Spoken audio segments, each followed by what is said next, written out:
Assalamualaikum warahmatullahi wabarakatuh. Pada kesempatan kali ini, izinkan saya untuk memaparkan materi mengenai proses sosialisasi dan mobilitas sosial.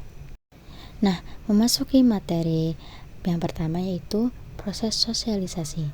Teman-teman tahu nggak sih apa itu sosialisasi?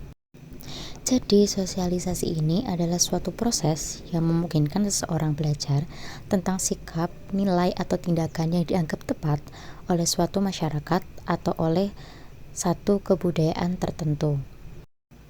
Adapun jenis-jenis sosialisasi. Jenis-jenis sosialisasi ini terbagi menjadi dua. Yang pertama yaitu sosialisasi primer dan yang kedua yaitu sosialisasi sekunder. Nah, memasuki jenis sosialisasi yang pertama yaitu sosialisasi primer. Sosialisasi primer ini adalah sosialisasi yang pertama kali dialami seseorang individu sejak lahir. Biasanya berlangsung pada usia 1-5 tahun dan keluarga merupakan media atau agen yang memiliki peran sangat penting dalam jenis sosialisasi ini. Nah, contohnya itu ketika seseorang bayi baru lahir, dia mulai bersosialisasi dengan kedua orang tuanya dan anggota keluarga lainnya. Seperti yang dikatakan tadi ya teman-teman, jadi keluarga itu media atau agen yang sangat penting pada sosialisasi primer ini. Lalu jenis sosialisasi yang kedua ada sosialisasi sekunder. Seseorang mulai mengenal kelompok atau individu lain selain keluarga dalam masyarakat. Contohnya, seorang anak akan bermain di lingkungan sekolah, di lingkungan bermain, dan seseorang mulai menghadiri rapat di lingkungannya. Nah, adapun tahap-tahap dalam sosialisasi. Tahap yang pertama adalah tahap persiapan. Tahap persiapan ini adalah tahap yang dialami manusia sejak dilahirkan. Nah, artinya seseorang anak mempersiapkan diri untuk mengenal dunia sosialnya dan memperoleh pemahaman tentang diri sendiri. Pada tahap ini, anak-anak mulai melakukan kegiatan meniru, meskipun belum sempurna. Lalu tahap yang selanjutnya yaitu tahap meniru. Tahap meniru ini adalah tahap yang ditandai dengan semakin sempurnanya seorang anak menirukan peran-peran yang dilakukan oleh orang dewasa. Pada tahap ini pun mulai terbentuklah kesadaran tentang nama dirinya dan siapa orang tuanya, saudaranya, dan sebagainya. Anak mulai menyadari tentang apa yang dilakukan seorang ibu dan apa yang diharapkan seorang ibu dari anaknya. Lalu ada tahap persiapan bertindak. Tahap persiapan ini ditandai dengan peniruan yang dilakukan sudah mulai berkurang dan digantikan oleh peran yang secara langsung dimainkan sendiri dengan penuh kesadaran. Kemampuannya menempatkan diri pada posisi orang lain pun meningkat sehingga memungkinkan adanya kemampuan bermain secara bersama-sama. Lalu tahap yang terakhir adalah tahap penerimaan norma kolektif. Tahap penerimaan adalah tahap di mana seseorang telah dianggap dewasa. Dia sudah dapat menempatkan dirinya pada masyarakat secara luas. Dengan kata lain, dia dapat bertenggang rasa tidak hanya dengan orang yang berinteraksi dengannya, tetapi juga dengan masyarakat secara luas. Nah, masuki materi media sosialisasi. Media atau agen sosialisasi ini adalah pihak-pihak yang memiliki peran penting dalam memengaruhi, melaksanakan, atau melakukan sosialisasi. Adapun beberapa agen atau media yang utama dalam proses sosialisasi pada manusia. Media sosialisasi yang pertama yaitu keluarga. Keluarga ini merupakan unit terkecil dalam suatu lingkungan masyarakat. Peran keluarga tidak akan pernah lepas dari kehidupan seorang individu. Agen sosialisasi dalam suatu keluarga inti adalah ayah, ibu, saudara kandung, dan saudara angkat yang belum menikah, yang mana mereka semua tinggal bersama dalam suatu rumah. Nah, peranan keluarga menggambarkan seperangkat perilaku antar pribadi, sifat, kegiatan yang berhubungan dengan pribadi dalam keadaan dan situasi tertentu. Setiap agen dalam keluarga memiliki pengaruh tersendiri terhadap kehidupan agen lainnya dalam keluarga tersebut. Media atau agen yang kedua yaitu teman pergaulan. Teman pergaulan ini juga sering disebut dengan teman bermain. Nah, Ini didapatkan manusia pertama kali ketika ia mampu berpergian keluar rumah. Pada masa kanak-kanak, pengaruh teman tidak terlalu besar karena teman pada saat masa kanak-kanak ini lebih bersifat rekreatif, dan puncak pengaruh teman dalam kehidupan seseorang ini ketika seseorang sudah memasuki masa remaja. Kelompok teman pergaulan ini akan berperan penting dalam membentuk kepribadian seseorang. Lalu media selanjutnya ada lembaga pendidikan formal atau yang disebut dengan sekolah. Nah, pendidikan formal akan mengajarkan membaca, menulis, dan berhitung kepada seseorang. Selain itu, aspek sosial yang dipelajari antara lain adalah aturan-aturan dalam lingkungan masyarakat, prestasi, universalisme, dan ciri khas. Sekolah mengajarkan seseorang untuk mandiri, melakukan semua tugas yang diberikan kepadanya dengan kemampuannya sendiri. Selanjutnya ada media agen, yaitu media massa dan teknologi. Nah, media massa dan teknologi yang dimaksud di sini itu dapat berupa media cetak dan media elektronik seperti HP, TV. Nah, pengaruh atau peran media massa dan teknologi tergantung kepada kualitas dan kuantitas seseorang berhubungan dengan pesan yang disampaikan. Contohnya, jika seorang anak sangat senang dengan berita tentang sains dan sering membaca juga menonton acara yang berhubungan dengan sains, maka besar kemungkinan ia ingin menjadi seseorang yang bekerja dalam bidang itu. Nah, yang terakhir ini ada media agen lainnya.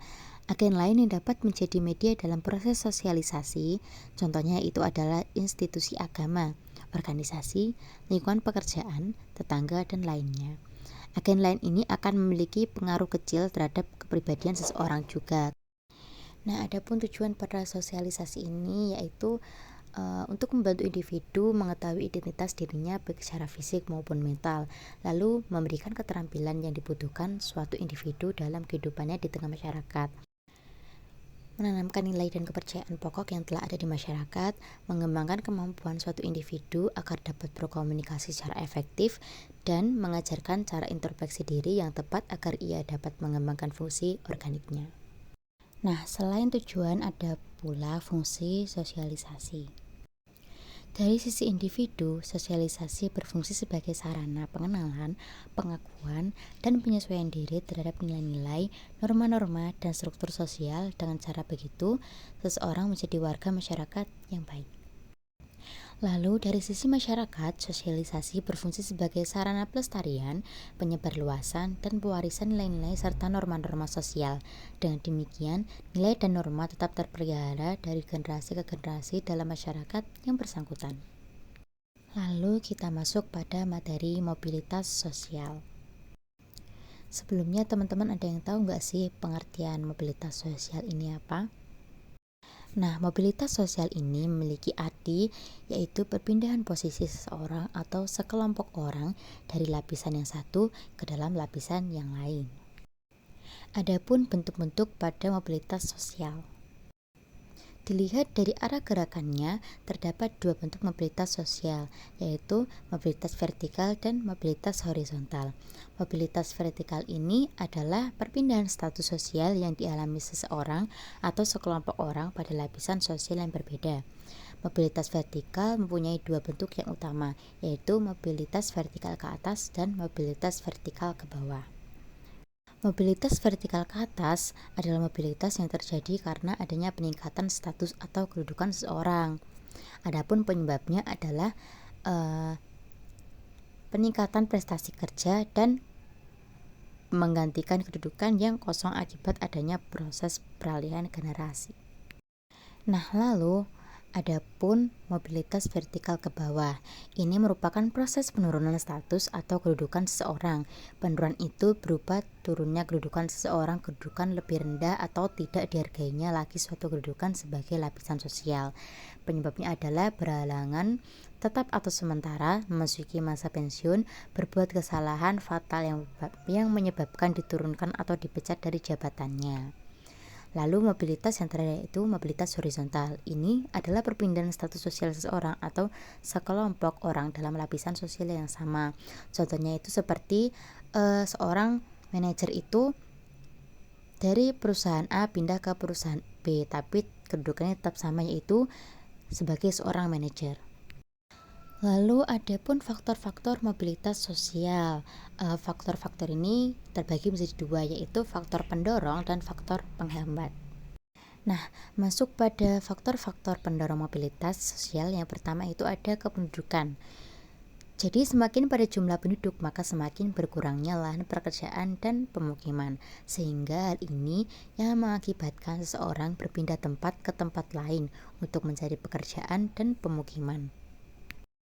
Lalu faktor pendorong terjadinya mobilitas yang kedua ini ada status sosial. Nah, status sosial ini berkaitan dengan status sosial yang sama dengan orang tua. Jadi seseorang itu tidak akan pernah berpikir bahwa orang tuanya itu miskin atau kaya karena ia tidak dapat menolak kedudukan orang tuanya sekarang. Nah, jika ia tidak puas dengan kedudukan yang sama dengan orang tuanya, ia akan berusaha untuk menduduki kedudukan yang lebih tinggi dari sebelumnya dengan menggunakan kemampuannya. Lalu ada situasi politik. Situasi politik ini mendorong seseorang untuk melakukan mobilitas sosial. Jika kondisi politik atau negara tidak kondusif, sehingga ia terdorong untuk melakukan mobilitas sosial. Lalu ada keinginan untuk melihat daerah lain. Jadi keinginan ini akan menyebabkan terjadinya mobilitas sosial secara geografis, contohnya pariwisata, studi banding, dan kunjungan kerja. Lalu yang terakhir ada keadaan ekonomi. Mobilitas sosial ini sering terjadi apabila SDA di daerah penduduk padat yang sudah tidak mampu mencukupi kebutuhan untuk hidupnya, sehingga penduduk tersebut akan melakukan mobilitas sosial dengan mencari lahan yang subur di daerah lain. Selain faktor-faktor pendorong, ada pula faktor-faktor penghambat. Jadi faktor penghambat yang pertama ini ada diskriminasi kelas. Adanya sistem kelas yang tertutup dalam suatu masyarakat akan dapat menghalangi mobilitas sosial ke atas yang membatasi keanggotaan suatu organisasi tertentu dengan berbagai macam syarat dan ketentuan yang ada, sehingga sangat terbatas orang yang dapat masuk ke dalam organisasi tersebut. Lalu ada kemiskinan. Bagi masyarakat yang miskin atau kurang mampu, akan sangat sulit untuk menggerakkan statusnya ke atas karena keadaan ekonomi yang serba kekurangan atau terbatas, sehingga kemiskinan termasuk faktor penghambat mobilitas sosial. Lalu yang terakhir ada perbedaan jenis kelamin. Perbedaan jenis kelamin dalam suatu masyarakat akan sangat berpengaruh meningkatnya status. Seorang pria kedudukannya akan lebih tinggi daripada seorang wanita. Lalu yang terakhir ada dampak mobilitas sosial. Nah, dampak positif dari mobilitas sosial adalah mendorong seseorang untuk lebih maju. Terbukanya kesempatan untuk pindah dari strata ke strata yang lain menimbulkan motivasi yang tinggi pada diri seseorang untuk maju dan berprestasi agar memperoleh status yang lebih tinggi. Nah, selain dampak positif, pasti ada juga dampak negatifnya, yaitu dapat menimbulkan konflik antar kelas. Apabila terjadi perbedaan kepentingan antar kelas sosial, maka bisa memicu terjadinya konflik antar kelas. Selain dapat menyebabkan konflik antar kelas, mobilitas juga dapat menyebabkan konflik antar kelompok sosial. Konflik yang menyangkut antara kelompok satu dengan kelompok yang lainnya. Konflik ini dapat berupa konflik antara kelompok sosial yang masih tradisional dengan kelompok sosial yang modern, dan suatu kelompok sosial tertentu terhadap kelompok sosial yang lain yang memiliki wewenang. Nah, dampak negatif yang terakhir ini adalah dapat menyebabkannya konflik antar generasi, yaitu konflik yang terjadi karena adanya benturan nilai dan kepentingan antara generasi yang satu dengan generasi yang lain dalam mempertahankan nilai-nilai lama dengan nilai-nilai baru yang ingin mengadakan perubahan. Mungkin cukup sekian pemaparan materi dari saya, semoga bermanfaat. Wassalamualaikum warahmatullahi wabarakatuh.